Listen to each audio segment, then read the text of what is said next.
L'homme pense-t-il qu'on le laissera sans obligation à observer? N'était-il pas une goutte de sperme éjaculée?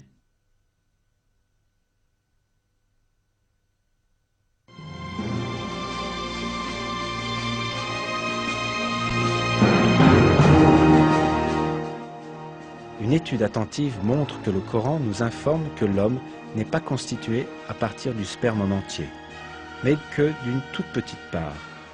C'est aussi ce que dit la science moderne.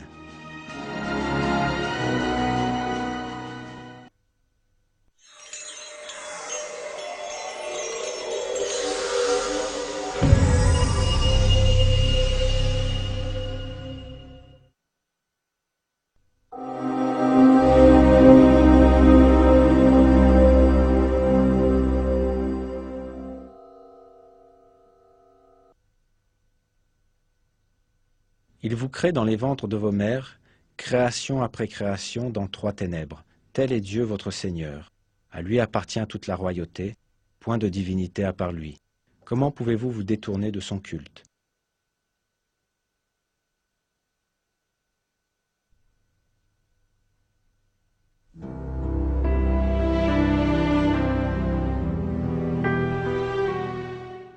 La biologie moderne a révélé que le développement embryonnaire du bébé se produit de la manière révélée par le verset.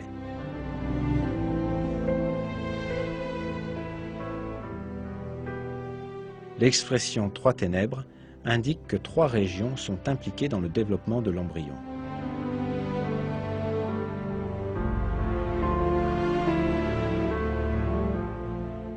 Il s'agit de la cavité de l'abdomen, de la cavité de l'utérus et de la cavité du placenta. Il est également souligné dans ce verset qu'un être humain est créé dans l'utérus de la mère en 3 étapes distinctes. Dans l'embryologie humaine fondamentale, un texte de référence dans le domaine de l'embryologie, ce fait est énoncé de la manière suivante.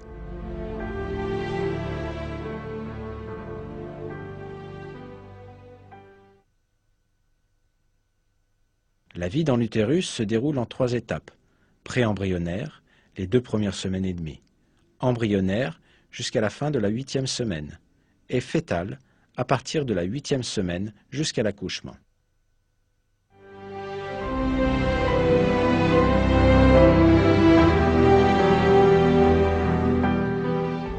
Les données sur le développement dans l'utérus de la mère n'ont été disponibles qu'après des observations avec les appareils modernes.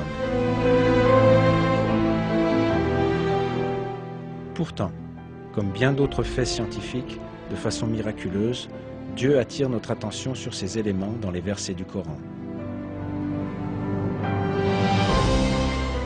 Le fait que des données aussi détaillées et précises aient été données dans le Coran à une époque où les gens n'avaient que très peu d'informations sur les sujets médicaux est une preuve claire que le Coran est la parole de Dieu.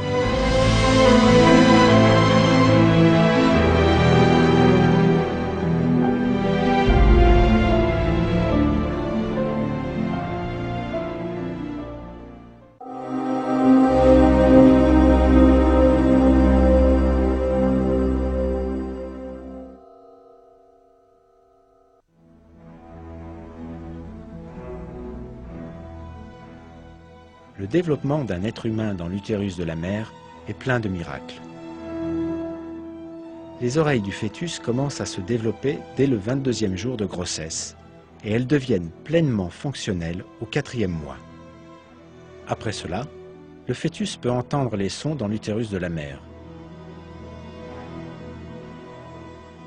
Pour cette raison, le sens de l'ouïe se forme avant les autres fonctions vitales pour un bébé nouveau-né. L'ordre indiqué dans le Coran est frappant de ce point de vue.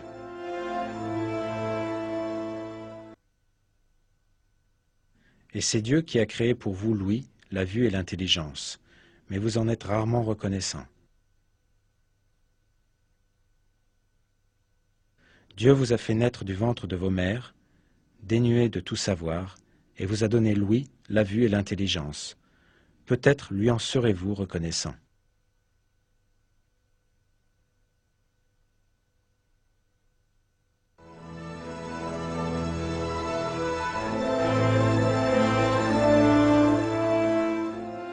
Une étude attentive montre que les sens auxquels Dieu fait référence dans le Coran sont toujours mentionnés dans un ordre particulier.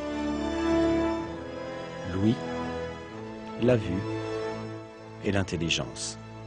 C'est exactement le même ordre suivi par le développement des sens d'un bébé.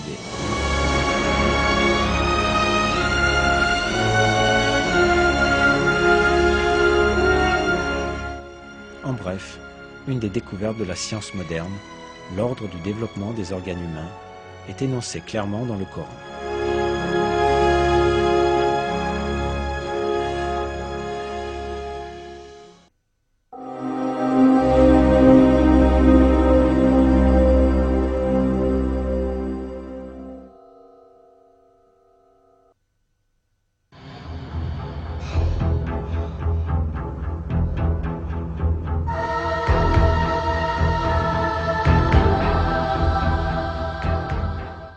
Le Coran met un accent particulier sur un élément.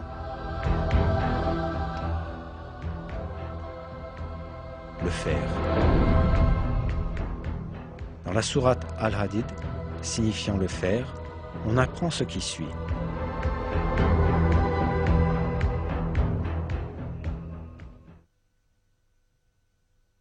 Et nous avons fait descendre le fer dans lequel il y a une force redoutable, aussi bien que des utilités pour les gens.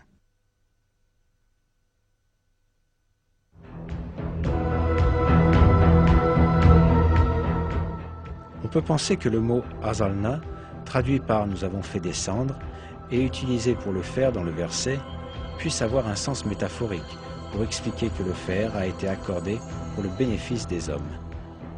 Mais quand on prend en considération la signification littérale du mot, on réalise que ce verset implique un miracle scientifique très significatif. Cette signification est faire descendre physiquement du ciel, comme dans le cas de la pluie et des rayons du soleil. Les découvertes astronomiques modernes ont révélé que le fer que l'on trouve dans notre monde est venu d'étoiles géantes dans l'espace. Le fer sur Terre, mais aussi le fer dans le système solaire en entier, viennent de l'espace, puisque la température du Soleil est inadéquate pour la formation du fer. Le fer ne peut être produit que dans des étoiles plus grosses que le Soleil, où la température atteint quelques centaines de millions de degrés.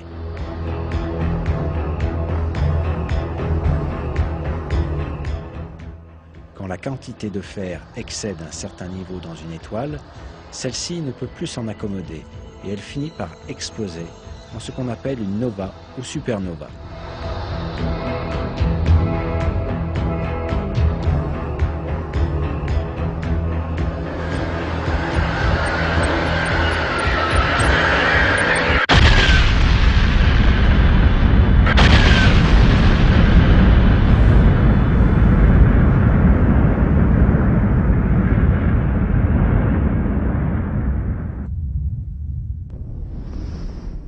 Ces explosions permettent la dispersion du fer dans l'espace.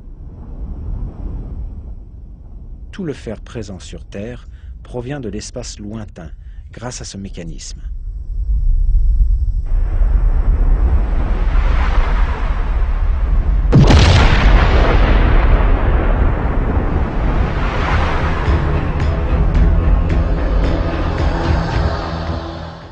En d'autres mots, le fer est descendu sur Terre, comme nous l'apprend le verset. Il est clair que cette information n'a pas pu être établie au 7e siècle, quand le Coran fut révélé.